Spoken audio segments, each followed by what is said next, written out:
Assalamualaikum warahmatullahi wabarakatuh. Perkenalkan, nama saya Nurul Maisa dari BP 1810843007. Pertama-tama saya mengucapkan terima kasih kepada dosen penguji yang telah berkenan untuk menonton video presentasi ini. Dan juga terima kasih yang sebesar-besarnya kepada dosen pembimbing saya, yaitu Bu Desna Aromatika, dan juga Bapak Malse Yuli Vestra yang telah membantu saya dalam proses pembuatan proposal ini. Kali ini saya ingin mempresentasikan hasil proposal saya yang berjudulkan Pemberdayaan Masyarakat melalui Program Percepatan Penurunan Angka Stunting di Kecamatan Belakang Padang, Kota Batam. Pada penelitian ini terdiri dari 3 bab. Yang pertama ada bab pendahuluan, bab kedua ada tinjauan pustaka, dan bab 3 ada metode penelitian. Penelitian ini dilatar belakangi dari Peraturan Presiden Republik Indonesia Nomor 72 Tahun 2021 tentang percepatan penurunan stunting pasal 1 yang menjelaskan bahwa stunting ini merupakan gangguan pertumbuhan dan perkembangan anak akibat kekurangan gizi kronis dan infeksi berulang yang ditandai dengan panjang atau tinggi badannya itu berada di bawah rata-rata standar yang telah ditetapkan. Stunting ini juga merupakan salah satu masalah gizi global, di mana dapat terlihat pada data berikut, yaitu WHO mencatat bahwa terdapat 149,2 juta atau 22% balita di dunia yang mengalami stunting. Bank Pembangunan Asia atau Asian Development Bank juga melaporkan bahwa prevalensi anak penderita stunting pada anak di bawah 5 tahun di Indonesia merupakan yang tertinggi kedua se-Asia Tenggara, yang mana prevalensinya mencapai 31,8% pada tahun 2020. Dikarenakan permasalahan tersebut, pemenuhan gizi anak telah menjadi prioritas kunci di Indonesia dan merupakan bagian dari komitmen Sustainable Development Goals atau SDGs, yang mana menekankan permasalahan gizi seperti berat badan, lahir terendah, underweight, dan juga stunting. Hal ini terdapat dalam tujuan SDGs yang kedua tentang Zero Hungry atau tanpa kelaparan. Permasalahan stunting ini juga merupakan salah satu bagian dari Double Burden Malnutrition atau DBM, atau beban gizi ganda yang berpengaruh pada pertumbuhan kualitas sumber daya manusia ke depannya. Selanjutnya, menurut Survei Status Gizi Indonesia, pada tahun 2021, Kepulauan Riau telah menduduki posisi pertama angka stunting terkecil untuk cakupan Sumatera, yang mana proporsi angka stunting Kepulauan Riau berada di 17,6%. Provinsi Kepulauan Riau sendiri tersebar dalam 2.408 pulau besar dan kecil, dengan luas wilayah sebesar 251.810,71 km kubik, yang mana sekitar 96% merupakan lautan dan 4% merupakan daratan. Dengan keadaan geografis ini tentu menjadi sebuah tantangan bagi pemerintah untuk dapat menjangkau seluruh masyarakatnya. Sehingga untuk ini perlu adanya kerjasama dari setiap pemerintah daerah setempat untuk dapat menyatukan tujuan, salah satunya dalam menangani angka stunting. Secara keseluruhan, Kepulauan Riau terdiri dari 5 kabupaten, yaitu Bintan, Karimun, Kepulauan Anambas, Lingga, dan Natuna, dan terdiri dari 2 kota, yaitu Kota Batam dan Tanjung Pinang. Sehingga angka stunting Kepulauan Riau pada tahun 2021 dapat kita lihat dalam gambar berikut. Gambar ini merupakan data dari prevalensi balita stunting berdasarkan kabupaten atau kota di Provinsi Kepulauan Riau, yang mana berdasarkan 7 daerah itu terdiri dari 5 kabupaten dan juga 2 kota. Terlihat jelas bahwa Kota Batam adalah daerah yang memiliki angka stunting terendah sebesar 17,5%, dan Kabupaten Lingga merupakan daerah dengan angka stunting terbesar dengan angka 25,4%. Sehingga terlihat pula bahwa terdapat 5 daerah yang proporsi angka stuntingnya tergolong kecil berdasarkan standar WHO 20%. Wakil Wali Kota Batam Amsakar Ahmad menyebutkan bahwa penduduk Kota Batam dapat 1,2 juta jiwa didominasi oleh usia produktif. Sehingga dengan jumlah ini membuat pemerintah Kota Batam harus fokus dan gencar dalam menangani penurunan stunting demi pembangunan Kota Batam itu sendiri. Ketua BKKBN RI Hasto Wardoyo juga telah mengatakan bahwa Batam telah sangat baik dalam menangani dan mengurangi angka stunting di daerahnya. Terbukti bahwa Batam mendapatkan peringkat pertama kinerja terbaik yang diberikan oleh pemerintah Provinsi Kepulauan Riau kepada Wali Kota Batam. Kota Batam sendiri memiliki 12 kecamatan, yang mana bila dilihat dari data profesi stunting pada balita menurut kecamatan seperti gambar berikut, di sini terlihat bahwa tahun 2020 Kecamatan Belakang Padang memiliki angka stunting yang sangat tinggi dibandingkan dengan 11 wilayah lainnya, yang mana angka proporsi stuntingnya berada pada 16,8%. Namun, hal ini berbanding terbalik pada tahun 2021, yang mana Kecamatan Belakang Padang menjadi kecamatan dengan angka prevalensi stunting terendah dari 11 kecamatan lainnya, yaitu sebesar 1,9%. Bisa dilihat pada data di gambar ini bahwa Kecamatan Belakang Padang mengalami penurunan yang sangat drastis. Tentu untuk mendapatkan presentase dari data pada gambar ini, harusnya kita mengetahui jumlah sasaran balita dan jumlah kasus stunting yang ada di daerah Belakang Padang, mana dapat terlihat pada gambar berikut. Pada tabel berikut terlihat bahwa kasus stunting pada tahun 2021 mengalami penurunan bila dibandingkan dengan tahun 2020.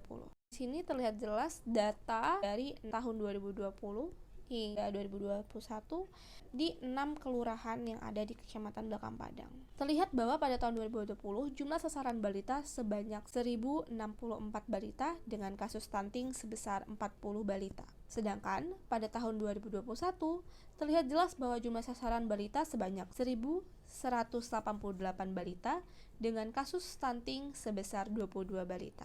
Pada jumlah sasaran balita, terlihat jelas pada tahun 2021, jumlah sasaran balita lebih besar ketimbang jumlah sasaran balita pada tahun 2020. Namun jumlah kasus stunting pada tahun 2021 lebih sedikit ketimbang pada tahun 2020.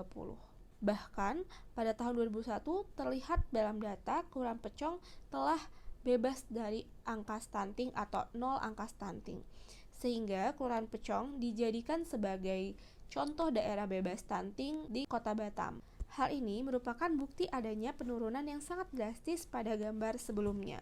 Selanjutnya, Belakang Padang sendiri merupakan salah satu kecamatan yang terletak di luar Pulau Batam atau disebut dengan wilayah hinterland atau pedalaman. Dan daerah ini merupakan salah satu kecamatan terbesar yang memiliki 6 kelurahan, memiliki total 130 pulau, yang mana 43 pulau diantaranya berpenghuni. Dalam mendukung program pemerintah mengenai percepatan penurunan angka stunting, Kecamatan Belakang Padang melalui Puskesmas Belakang Padang telah membuat suatu program yang bernama Pos Gemasting atau Pos Gerakan Masyarakat Sadar Stunting, di mana program ini berfokus dalam memberikan pemahaman mengenai gizi, pola asuh, dan juga pengolahan pangan yang menjadi salah satu pengaruh terjadinya stunting. Sasaran dari Gemasting itu sendiri yaitu ada wanita usia subur, ibu hamil, dan juga ibu balita. Dalam menjalankan program Gemasting, upaya penurunan angka stunting yang dilakukan Puskesmas Belakang Padang tentunya memiliki beberapa kendala, yang mana pertama adanya akses yang cukup sulit di beberapa pulau. Hal ini terbukti bahwa tidak semua pulau memiliki jam keberangkatan yang banyak. Ada beberapa pulau seperti Pulau Geranti yang berada di Kelurahan Pulau Terong hanya memiliki 1 kali jam keberangkatan. Lalu, adanya jarak yang cukup jauh dan juga cuaca yang tidak menentu. Hal ini menjadi salah satu masalah di mana dengan keadaan geografis yang ada membuat masyarakat harus menyeberangi laut dengan boot pancung, sehingga tentu cuaca menjadi faktor utama dalam keberangkatan. Lalu, ada budaya leluhur yang masih kental. Hal ini dikarenakan Kecamatan Belakang Padang merupakan daerah tertua di Kota Batam. Dengan adanya hal tersebut, tidak membuat Puskesmas Belakang Padang berhenti bergerak dalam mewujudkan angka 0 stunting di tahun 2024. Sehingga, untuk mengatasi permasalahan tersebut, maka Puskesmas Belakang Padang bekerja sama dengan para kader kelurahan yang merupakan masyarakat dari setiap kelurahan yang telah sadar akan pentingnya kesehatan, khususnya stunting. Penelitian ini memiliki fenomena empiris yang menjadi salah satu alasan pemilihan lokus. Yang pertama, Kota Batam ini merupakan daerah dengan angka stunting terkecil dan mendapatkan peringkat pertama dengan kinerja terbaik dalam menangani stunting di Kepulauan Riau. Dan Kecamatan Belakang Padang lah yang merupakan salah satu kecamatan di Kota Batam yang rendah angka stuntingnya. Selanjutnya adanya penurunan angka stunting yang cukup drastis di Kecamatan Belakang Padang pada tahun 2020 ke 2021. Dalam menjalankan program penurunan angka stunting ini, Puskesmas bekerja sama dengan masyarakat, yaitu kadar kelurahan. Ini dilakukan agar stunting dapat diterima oleh masyarakat sesuai dengan sosial budaya setempat yang terbilang masih kental akan budaya. Selanjutnya, ada keadaan geografis Kecamatan Belakang Padang yang menjadi sebuah tantangan dalam penurunan angka stunting di Kecamatan Belakang Padang.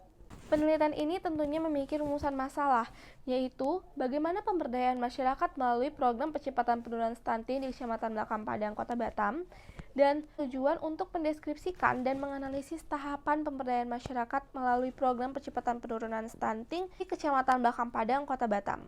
Manfaat teoritis dari penelitian ini diharapkan dapat membantu serta memberi masukan kepada pemerintah daerah dalam melakukan pemberdayaan kepada masyarakat. Dapat memberikan pengetahuan mengenai tahapan pemberdayaan masyarakat di Kecamatan Belakang Padang sebagai bentuk pencegahan stunting, serta diharapkan dapat menjadi sumber referensi baru bagi penelitian yang akan dilakukan selanjutnya. Manfaat praktis dari penelitian ini bagi penulis, penelitian ini merupakan suatu kesempatan untuk mengembangkan konsep keilmuan administrasi publik, terutama pada pemberdayaan masyarakat dalam hal kesehatan, serta ini merupakan kesempatan bagi penulis untuk mendapatkan gelar sarjana administrasi publik di Universitas Andalas. Bagi pemerintah, hasil penelitian ini diharapkan dapat menjadi sebuah masukan atau bahan evaluasi dalam melakukan pemberdayaan kepada masyarakat agar lebih baik ke depannya. Sedangkan bagi masyarakat serta pihak swasta, penelitian ini diharapkan dapat menambah wawasan masyarakat terkait dengan stunting yang ada di Indonesia. Penelitian ini memiliki 3 studi penelitian yang relevan. Yang pertama, ada penelitian dari Febi Rama Selvia pada tahun 2019 yang berjudul Pemberdayaan Masyarakat dalam Penanggulangan Stunting atau Gangguan Pertumbuhan pada Anak di Desa Pancasila, Kecamatan Natar, Lampung Selatan. Penelitian kedua yaitu dari Indah Wahyuni tahun 2019 yang berjudul Pemberdayaan Perempuan melalui Program Peningkatan Peranan Wanita Menuju Keluarga Sehat Sejahtera di Kelurahan Kurau Pagang, Kecamatan Nanggalo, Kota Padang. Selanjutnya yang ketiga ada penelitian dari Triana Anggun tahun 2019 yang berjudul Pemberdayaan Masyarakat dalam Pengurangan Resiko Bencana Banjir di Kecamatan Padang Selatan.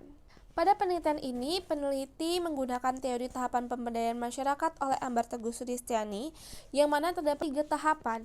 Yang pertama ada tahap pemberdayaan dan pembentukan perilaku, ada tahap transformasi kemampuan, tahap peningkatan kemampuan intelektual, kecakapan keterampilan, sehingga terbentuklah inisiasi dan kemampuan inovasi untuk mengantarkan kepada kemandirian. Penelitian ini memiliki skema pemikiran yang mana berangkat dari Peraturan Presiden Nomor 72 Tahun 2021 tentang percepatan penurunan stunting, lalu ke Peraturan Wali Kota Batam Nomor 24 Tahun 2021 tentang konvergensi pencegahan stunting terintegrasi di Kota Batam, hingga muncullah penelitian ini yang berjudul Pemberdayaan Masyarakat melalui Program Percepatan Penurunan Stunting di Kecamatan Belakang Padang, Kota Batam. Dan penelitian ini menggunakan teori tahapan pemberdayaan masyarakat menurut Ambar Teguh Sulistiani. Definisi konsep pemberdayaan masyarakat merupakan suatu proses bertahap menuju berdaya hingga mampu untuk mandiri, di mana proses ini dapat mengubah kondisi masyarakat yang lemah menuju pada penguasaan pengetahuan,